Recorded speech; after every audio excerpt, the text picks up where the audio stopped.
everyone, the Flying Scotsman here, and welcome to this video. Now, in this video, we're actually going to be doing an unboxing of something that I've actually been after for quite some time now. And I will tell you what it is, but first I feel I'd like to update you on a couple of things. First of all, I just thought I'd let you all know that even Crash Bandicoot enjoys the great taste of Iron Brew, because, you know, like him, it's orange. Like him, it's phenomenal. And like him, I was wondering whether to say this, but actually I think fizzy would also fit Crash Bandicoot's personality. So both Bandicoot and beverage are fizzy, orange, and phenomenal. Yeah, see, he loves that. Anyway, you probably should go and drink your Iron Brew somewhere else there, Crash, while I film this video. Whoa! Anyway, on with the rest of the video. Well, I'm not sure if you can see through the sandwich wrap, but what I have is a 1TB Xbox One. Yes, I finally went and bought one. I didn't sell the PS4 to get it, and I'm going to be keeping both platforms because there's games on both platforms that, you know, I'd want to play. I mean, and I do like the Sony PlayStation 4, as it turns out. But I think there's more games I'd like to play on the Xbox. Now you might be thinking, but Jay, Universal Play Anywhere, the UWP. Play anywhere, you know, play universally, or universally anywhere with the W. Play Windows platform, universal anywhere, universal platform, Windows Play exists. Can't you just use that to play your games? Well, yes I could, but, you know, some games, at least on the PC, some Play Anywhere games tend to run a bit useless, not the best in the world, which is a bit of a shame, because it really is a good platform. I do like it a lot. I like the idea that you'd be able to play Xbox One games on PC. But, you know, I've had problems with both Forza Horizon 3 and Forza Motorsport 7. Although Forza 7 has actually gotten a bit better with updates, it still, you know, runs a bit sluggish, and to be honest, even though I'm only on a Core i5-3330, that should be well enough to run the game. Along with the NVIDIA GeForce GTX 1050 Ti that I have, that should be way more than enough to run those games. And no, I don't have the money to go Ryzen either. But, you know, I've decided, you know, to hell with it. I think I'm going to get the console. That way, as well, I can also play games with people on Xbox Live, those that aren't necessarily Play Anywhere games. So things like Grand Theft Auto 5. Well, you do connect your Rockstar account to either platform, you can't actually, it's not universal across all the platforms that you can play GTA 5 on. So, you know, the PC version of GTA 5 tends to be a bit more modern than I would like. Okay, it's not as bad as it was, you know, certainly December 2015, but it still does happen. And this is something I would like to very much avoid. But not only that, I do actually have friends who play on Xbox Live. And while Microsoft, of all people, and some other games developers are actually wanting to make multiplayer available across, you know, basically all the platforms, even Nintendo, Sony seems to be the party pooper here. They start spouting some gibberish about You know, not the kind of people we want in our community. I don't know. I guess they'd get butthurt because they would not have ultimate control over everything they survey, and well, soon you don't like that when you don't have the ultimate control on everything they survey. Oh, poor widow soul. Anyway, so getting an Xbox One will basically mean, you know, I'd be able to play non-Play Anywhere games with other people. Again, I will say about the universal Windows platform and Play Anywhere and all that good nonsense. Those games that are Xbox One Play Anywhere games, they do actually let Xbox and PC players play together. So, you know, well done to Microsoft for that. I do appreciate it. So, without further ado, let's get unboxing this thing. Before I do, I think I'm going to put some, shed a wee bit of light on the affair. There we go. So, I got this Xbox One from Cash Generators. It's my friend Jack, the Australian guy that some of you like to watch. He would approve of this because it's a 1 terabyte Xbox One. He would not, however, approve of it because it's white. Sorry about that. But I got this Xbox One from the same place I bought my PlayStation 4, Cash Generators. Unlike the PS4, this is boxed, but very much like the PS4, it's wrapped up in sandwich wrap. I don't know why they cling film their consoles. I find it quite amusing, actually, if I'm going to be honest. I really do. I was like, oh, you got my lunch. Oh, it's a console. Right, thanks. Anyway,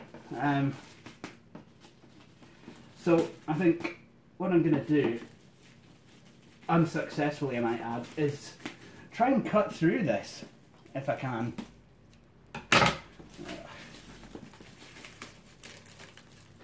If not, well, I'm just going to obviously kind of poke through it and tear it that way. It's like a kid unwrapping a Christmas present.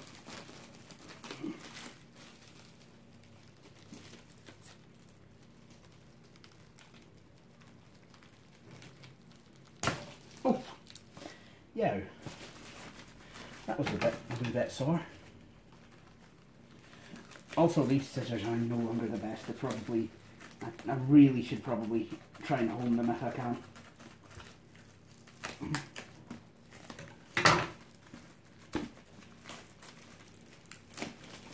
There we go. Finally, we get rid of the sandwich wrap.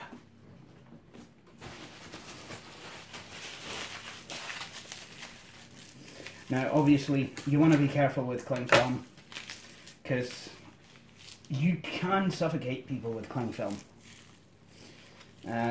So, you know, I guess unboxing rules should probably apply to this video.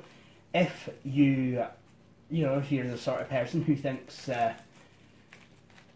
the Scottish government should be disbanded, then you're probably going to want to get a responsible adult to, dispense with the cling film for you. Also, it pays to be alert when doing these things, so get a cup of tea. Or do what Crash Bandicoot did earlier in this video and drink some Iron Brew. Anyway, so now we're ready to actually unbox this thing. Kind of a nice big moment. Oh yes.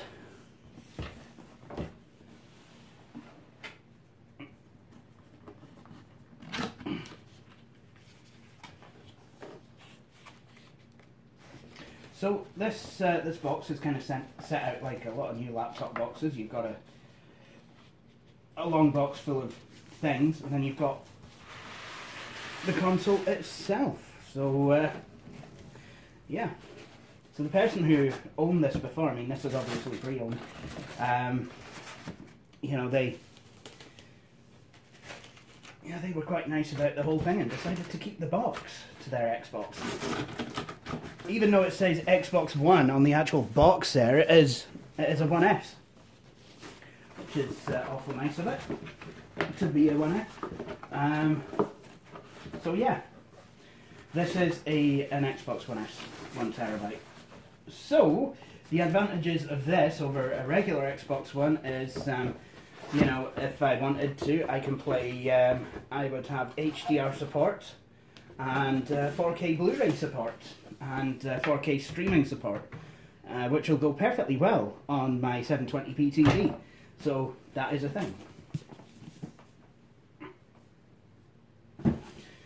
And it's actually a wee bit smaller than the original Xbox One S, the original Xbox One. So let's have a wee look at the console itself, shall we?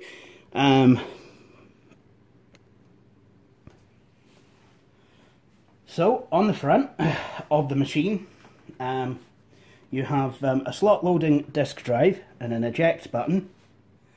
I think this is a power button. Now, the eject and power buttons on this console are actually tactile. They are actually proper push buttons. Are you listening, Sony? It's not funny when I try and switch on my PlayStation 4 and I've got to finger the front of it to, you know, try and get it to switch on. I mean, I mean, mostly I just do it through the controller, but you know, press the PlayStation button. But you know, when I'm wanting to eject a disc, again, I do that through the controller as well. Otherwise, you know, just they're trying to finger the front of the console, and you know, some might deem that inappropriate. So on the right side of the console, and on the top we have a vent. I love how that's kind of a round vent. You'd think that was as a speaker or something. It kind of reminds me. Kind of reminds me of the design of something like the Disney sound source. You kind of expect the, you know, kind of really kind of muffled, kind of tinny sounding sound to come out of there if you don't have sound. Obviously that's not what it's for. You've got an embossed Xbox logo as well. Nice. Then on the back you've got ACN, HDMI out, so that's to your TV, and then for some reason HDMI in.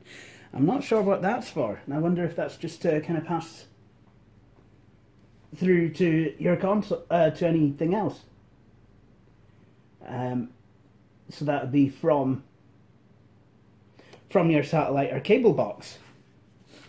So that is quite good actually, because I mean I don't have a lot of HDMI. Well, I mean I've got 3 HDMI ports on the TV, ought to be enough for anyone. But yeah, I mean that's kind of nice. I could have, you know, I could put my PlayStation and my Xbox on the same HD port if I wanted, and then have like the Raspberry Pi on a port on the back of the TV instead of coming out the side, and it'll look a bit tidier. But yeah, I like that. You have 2 USB ports on the rear as well, which is nice. Infrared out for the IR blaster. SPDIF for digital audio out. You know, just in case you don't want to use the quote-unquote on-board speaker that doesn't exist.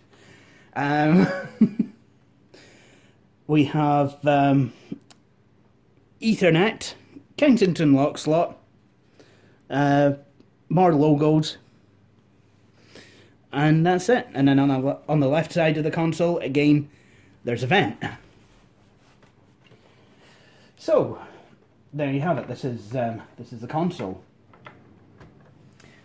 I like the look of this, actually. In fact, I like the look of well, I like the look of the original PS4, which is what I have, and I like the look of the Xbox ones because they're angular. I must admit, I don't like the look of the PS4 Slim or PS4 Pro. I just think it looks a bit, I don't know. I mean, obviously, if I was given one of those, I probably would learn to like the look a lot more. But yeah, I mean, I know I never originally liked the look of the PS2 because of all the ridges, and I was thinking, what on earth are you doing, Sony? But I mean, that's grown on me, I guess. So let's have a look at this box.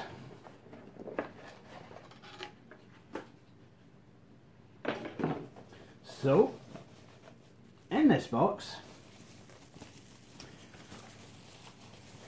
I have, yes, the Xbox One S controller. Now, these Xbox One controllers have been highly doted on. Very comfortable, it just seems to sit nicely in my hand. The D-pad feels a lot better than that of the 360 controller. And, wow, vive la difference. I'd probably go as far as to say I even prefer it over the Logitech ones. Because, I mean, the Logitech controllers are fine. I like, I've got the F710 and the F310. But the shoulder buttons are really kind of difficult. You've got to really give it some willy if you want to press down the shoulder buttons. And, it can, if you're playing a racing game where, you're on the accelerator, it can, can kind of make your fingers start to hurt. But Xbox One controller, very nice.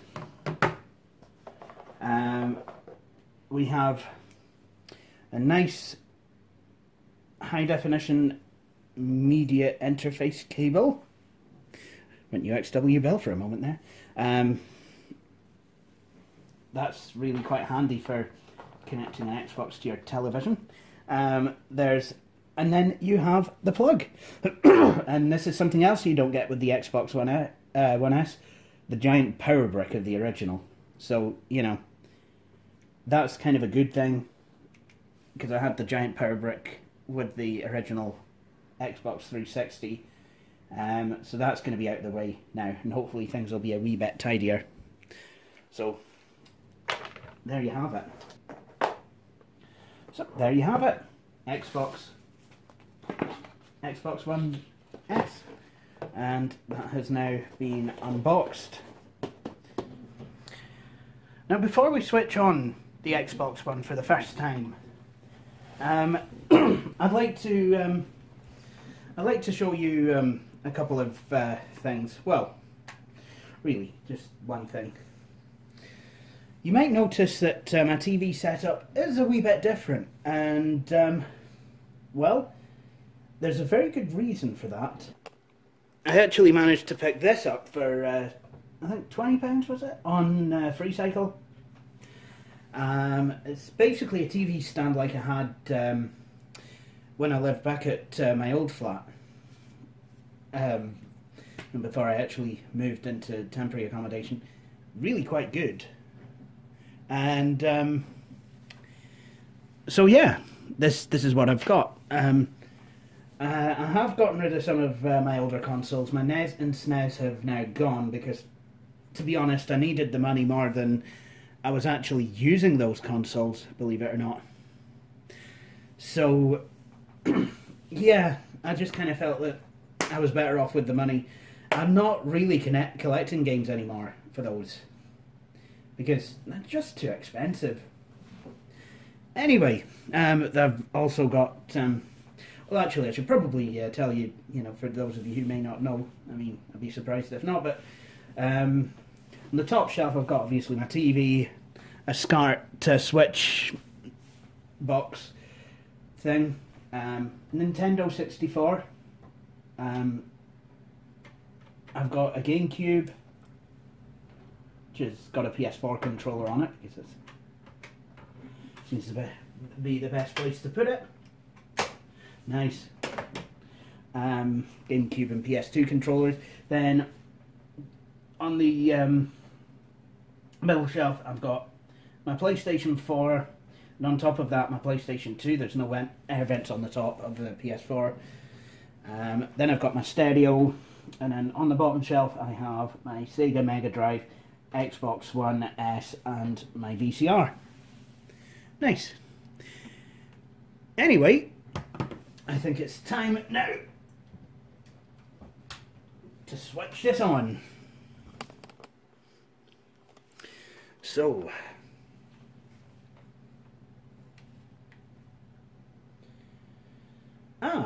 it would seem that I will need to repair the console and controllers. So, I'll switch it on at the console itself. Oh, maybe it does have an inboard speaker. There we go. Preparing console. Do not turn off or unplug your console. Now, the Xbox One is like the PS4. It's based on a modified AMD APU processor of some sort, I think. But it is x86. Now, unlike the PlayStation 4, the Xbox runs Windows 10. Oh, look, there's a picture of the controller. Okay.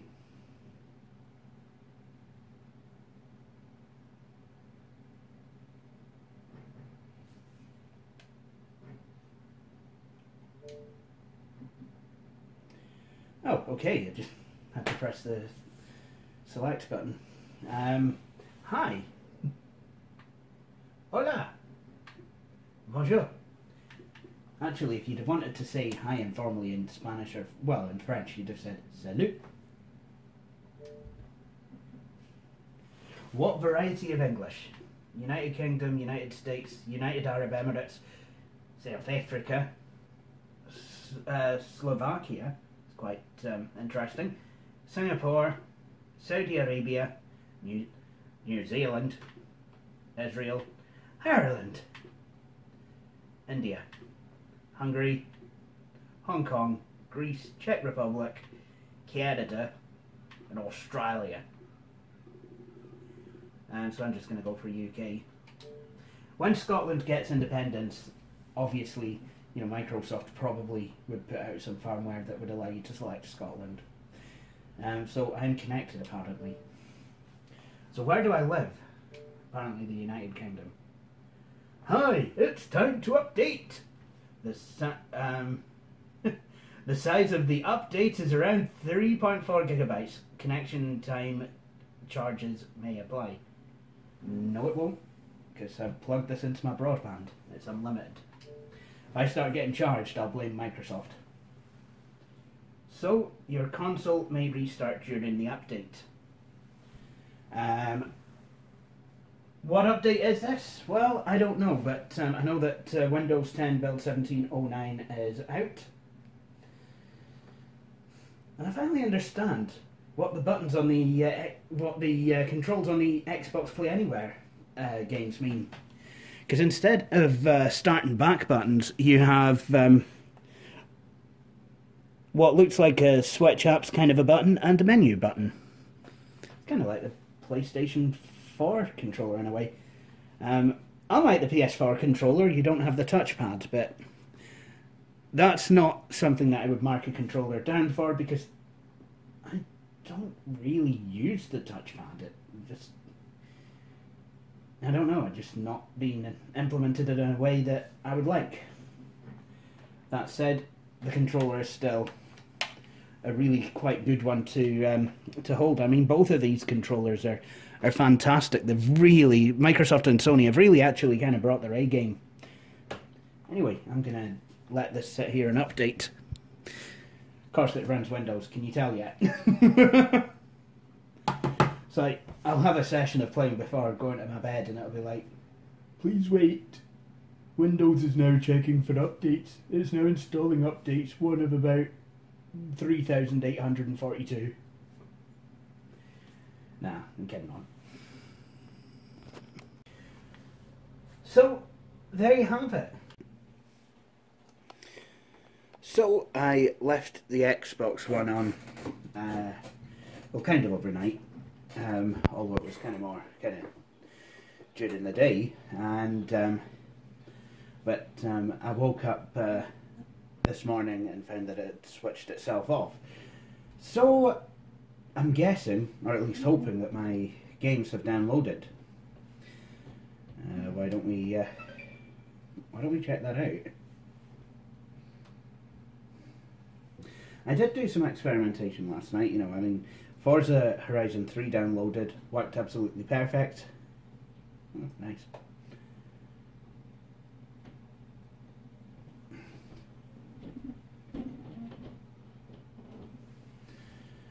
And, yeah, this must be it loading. Like, fully. Didn't, you know, I thought it would have gone into some kind of suspension mode or something. It's quite odd. Because when I, you know, I decided to switch it off last night just to see how it would, you know, just you know, I wanted to see what it was like switching it on, you know, once set up. Bit odd, but, you know, it just kind of came up instantly. So, whereas when I'd left it, it actually, you know, shut down fully. I thought it would have been the opposite way round. But, hey, excellent. So, I do believe we are fully signed in. I've got Forza Horizon 3 as the pinned game for whatever reason. I was just kind of getting used to the interface. I've also customized it a bit, so now it's blue, you know, just a surprise. And Forza 7 is on here as well, ready to start. So let's have a look in the queue. Is there anything? Ah, right, okay, so what seems to have happened here is, well, the console has switched itself off and not fully downloaded the games, which is, yeah, I'm not too sure I like that. Then again, I did select the energy saver mode earlier, so, oh well, c'est la vie. I guess what I will have to do then, in that case, is, yeah, just kind of leave it switched on tonight. Yeah, okay,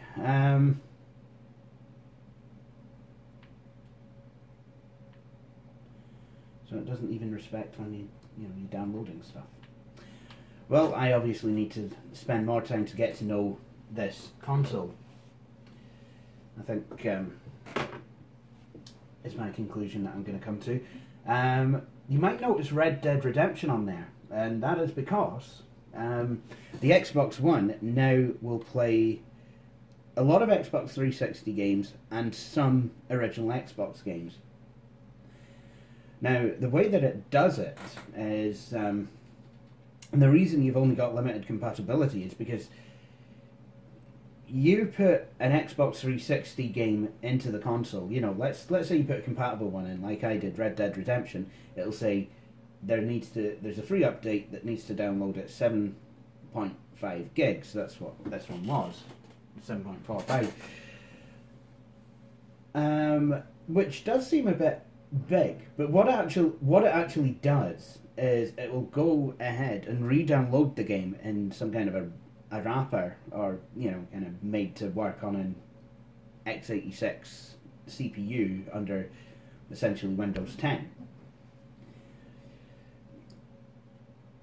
But you will still need the disc to play it, because it acts as some kind of copyright protection, I would say. You know, you've got the original disc, then, you know, it will tell the Xbox One to launch the game that's on the hard drive. So that is kind of how that works. And like I said, there's, you know, quite a lot of 360 games. A lot of the major ones have been made so that you can actually play them like that. And then you've got you know, even a few classic Xbox games, including Black and I think Halo. Unfortunately, Crash Bandicoot, The Wrath of Cortex isn't on that list, which is a bit of a shame, but hey ho.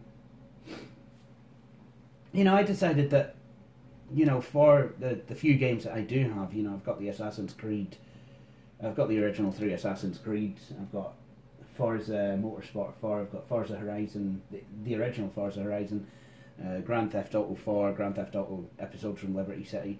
Those all work on the Xbox One. So, you know, I didn't feel I needed the 360 anymore. Anyway, enough of my jibber jabber.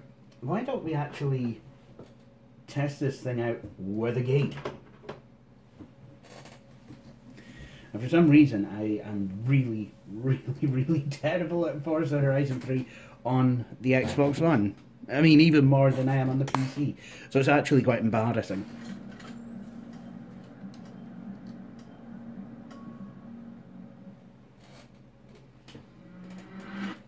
You know what? I'm going to need to mute this.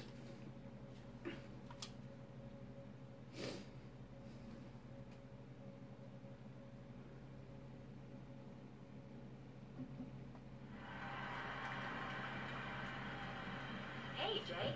I've heard a lot of good things about this driver. I think we should try and get them to sign up to your lineup. Welcome back, Jay. There's an ongoing championship that you're taking part in. Would you like me to set a... How about no?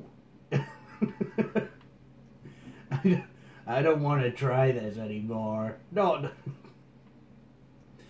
Also, I do wonder about my TV. That, you know, the overall picture quality is not as good as that on my PC.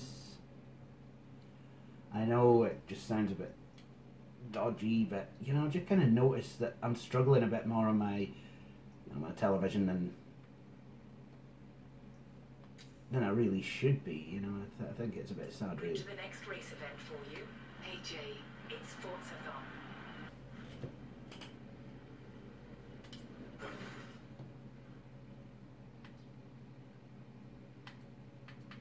You know what? I'm going to replay the exhibition. Byron Bay. And this is where you could, you know, I could blueprint. I'll show you actually, kind of blueprint and stuff.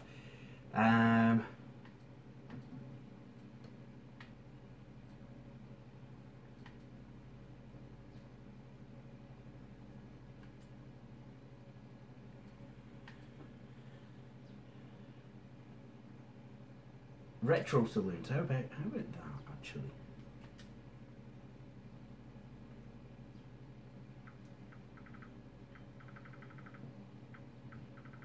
We can make a jokey title like my friends and I always do, so.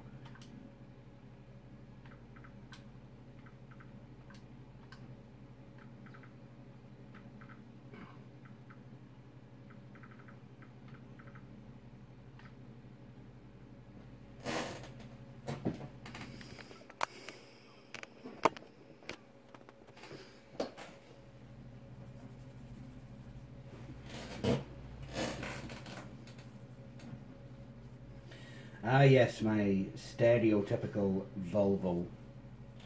And this is quite a handful actually, because I think I put too much power for the chassis. Also, I'm not that good.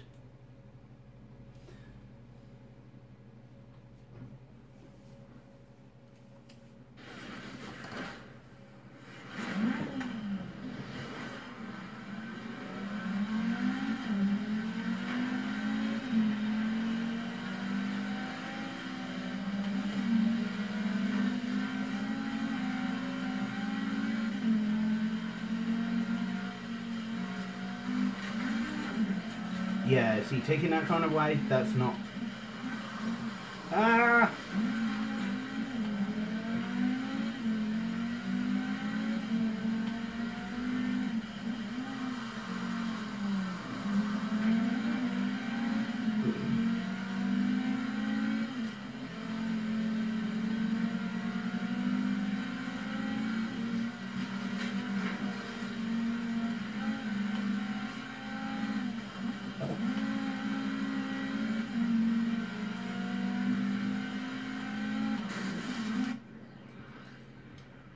Yeah, I'm glad you can actually do this.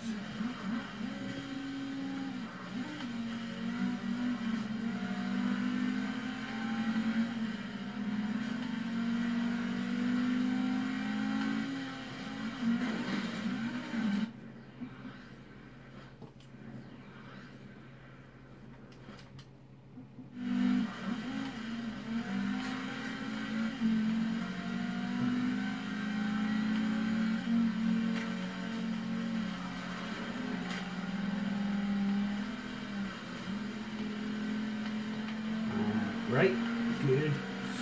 Oh, sorted.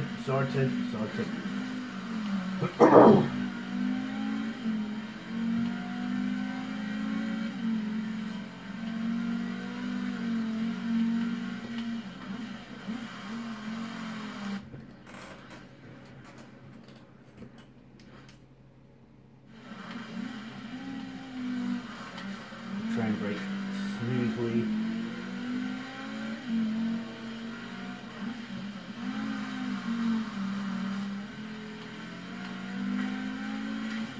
Come on, actually onto the tarmac, Jay, might be nice. I mean, I know I put four-wheel drive in this, but that doesn't mean to say that I need to go rallying.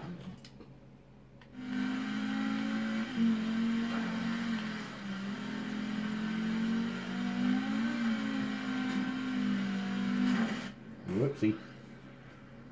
I'm doing well. I really am doing very, very well.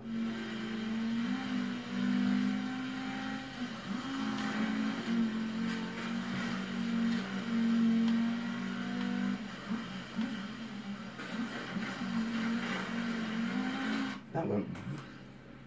Yeah, I know. I'm going to get a flaming screen full of comments on how terrible I am.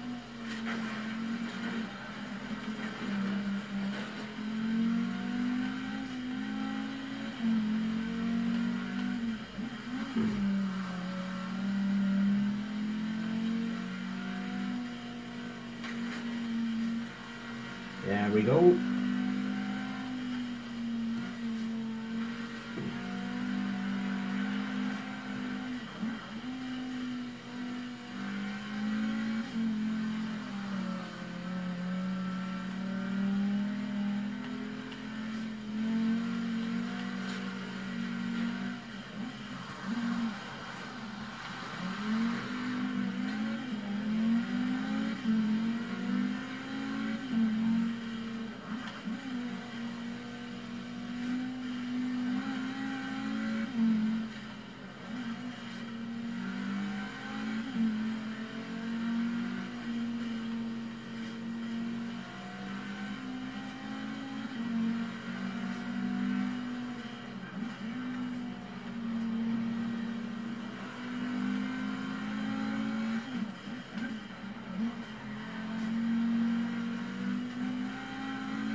Oof. Yeah, now I know I use the reverse button a lot on that, and I know I know.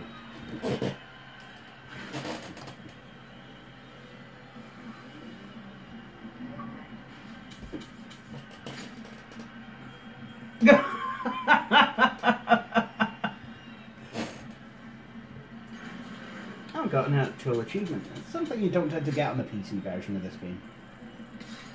Oh, nice.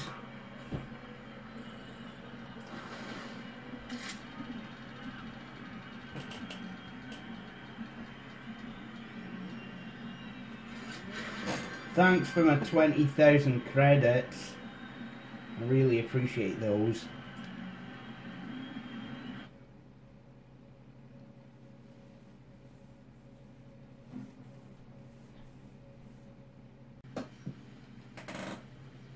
So, that is Forza on the Xbox One, and yeah, it does tend to rain. Now, when I'm on the PC, I normally play like this, because at least I've got the windscreen wipers, but on the Xbox I found it a lot more comfortable to play like this. But you end up with the blooming rain. It's a bit like, you know, and there's no kind of windscreen wipers like you'd have, and it just, yeah. But I think what I'm going to do is, whoops, I'm going to quit that game.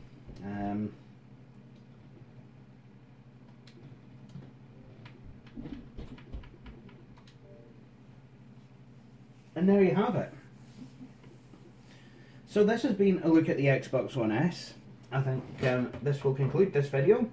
So I'd like to thank you all for watching, and I hope you all join me for my next video.